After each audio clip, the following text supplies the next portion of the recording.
know me, I like to play the original version of the game first. I think the progression of a game and its remasters are very, very interesting.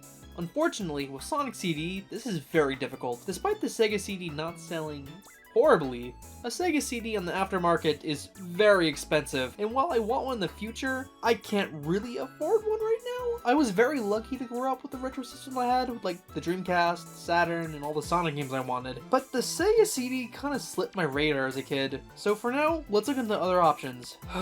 My life would be 10 times easier if CD was on the Mega Collection, but unfortunately, due to disc-based limitation and emulation issues, it had to be canned. You see, for a while, Mega CD games were somewhat hard to emulate due to the music. This is likely why CD wasn't on Sonic Jam either, due to the music taking up a lot of disk space. Sonic CD not being on Jam is a serious bummer. Getting the Jam treatment would have done so much for the game, but again, due to low disk space, CD was left out. Interestingly enough, Sonic CD wasn't even included on 2004's Sonic Mega Collection Plus released for the PS2 and original Xbox. Plus was created specifically for the other 6th gen systems, since the first was exclusive to the GameCube, plus included a buttload of new games. This would have been the perfect opportunity to include Sonic CD. They had more than enough room, but no. Instead, we got 24 Game Gear games.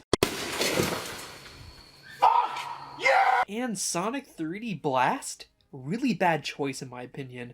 But no, in 2005, our prayers were finally answered with Sonic Gems Collection. Gems Collection is weird. Marketing as a collection of obscure Sonic titles, it was used for the compilation to host Sonic CD. And honestly, I always felt like Sonic CD was out of place here. I know why it's here, being the reason to own Gems, the killer app if you will. The other games on this collection include Sonic R, Sonic the Fighters, and 6 other Game Gear games. Great choices to be sure. I mean, the version of Sonic R here is the PC port, which added things like weather conditions in the game and a few other quality of life improvements that make the better way of playing it. But I don't know, Gems always looked kind of forced together and just an excuse to finally re-release Sonic CD. If it were up to me, I would have swapped the Game Gear stuff from Mega Collection Plus with Sonic CD, so all 4 games could finally be together. And to make Gems Collection more valuable to consumers, include a version of Knuckles Chaotix, which never got redone and to this day lives and dies on the 32X. And to top off the collection, include the Saturn version of Sonic 3D Blast. This way it's still true to what it's named after, actual gems. However, unfortunately, we can't change history, and this is the way we got Sonic CD, and I'm at least happy we got it at all. This could have been the way to introduce most fans to the game. But only released on GameCube and NA and PS2 only in Europe and Japan. It's almost like they wanted the game to fail. Releasing it on a console with a low install base compared to the competition in a region where the games sell the most is just stupidity. This right here is the main reason why I feel like Sonic CD should have been included in Plus. It just makes the most sense. This entire mess adds to my personal theory on why Sonic CD was considered a black sheep. And some of you may be confused on why I keep saying this, but let me clear some things up. Thanks to 2011 mobile remaster and Sonic Origins, Sonic CD is back to where it should be, but for a time, people wrote it off. Even in the Mania intro, there was no CD button. When asked about this, Tyson Hess and this absolute numbnut claimed that Sonic CD was its own thing. Hey Tyson, we don't have Sonic CD on the elevator. They're probably going to ask us why. And I think the answer we came to, it's like, it doesn't fit in the timeline canonically as far as I know. Right? And I think with CD being like the whole like time travel and stuff like that, it's its own thing. It's the button on the other side of the elevator. I think this statement is ridiculous considering CD introduced elements and characters that are still being used to this day. And Sonic Mania itself literally has CD levels in the game. It's obviously not true since these guys aren't really a good source of information. Just because something is not a part of your stupid nostalgia doesn't make it not true or part of a series. But we need to get back on topic because I can spend hours on this discussion. With all of my complaining out of the way, I feel like Sonic Gems Collection is my best bet to play the original without resorting to emulation. And truth be told, I actually don't have it currently.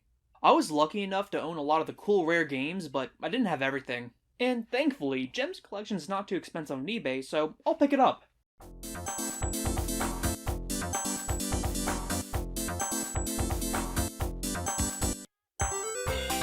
3 days later. Finally! Let's play some Sonic CD!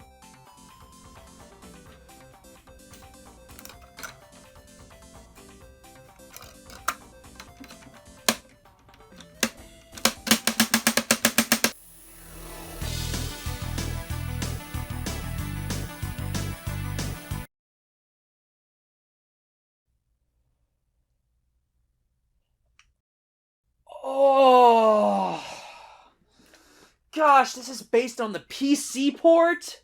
Yeah, so to sum this up fast, in '96 they ported Sonic CD to PCs. While this would be cool, unfortunately this version of the game suffers from graphical errors and even worse collision issues. And at this point, everyone will just ask me, is it really worth it? And in my opinion, yes it is. I am committed to giving you guys the best reviews possible, and I feel playing the game on original hardware is the best way to do it. Seeing the progression of just one single game is something most people straight up ignore. Can I blame them? No, not at all. But this is a comprehensive documentary review. I want to do this authentically and there's no changing my mind on it. Am I an idiot? Most definitely. But you know how it is! Yeah, I spent $300 on a Sega CD for the sole purpose of playing the original Sonic CD. But at least it came with the box. Okay, so I'm putting this in post-production. I had no clue, but they actually released the Mega Drive Mini 2. Believe it or not, it actually has Sonic CD on it. Yeah, like the original Sonic CD, marking it the first time the authentic game has been released since '93. It's odd I didn't find out this sooner, but I guess you can't see everything. I'm just gonna try to ignore it. Let's get this bad boy unboxed and... yeah, that's cool. At least now I have an excuse to play my copy of Sonic CD, which I had for years. Am I coping? Yeah, but hey, what's done is done. And hey, why stop there? Since I'm so dead set on playing original hardware, I got this RGB HDMI upscaler, which cleanups the images so much. I mean, look at this. Yeah, I was never happy with the way my old footage looked. No doubt because it used composite, which is total trash, but for the sake of the video, I will not talk about why. Go watch some Adam Korlick if you want to know more. The TLDR for people who just want a gist, this is an idea on how the Genesis is supposed to look, while this is how it actually looks. Yeah, so much better, am I right? This allows me to play on original hardware, while also getting the best looking footage possible. But, with all that BS out of the way, let's play Sonic the Goddamn Hedgehog Combat Disc!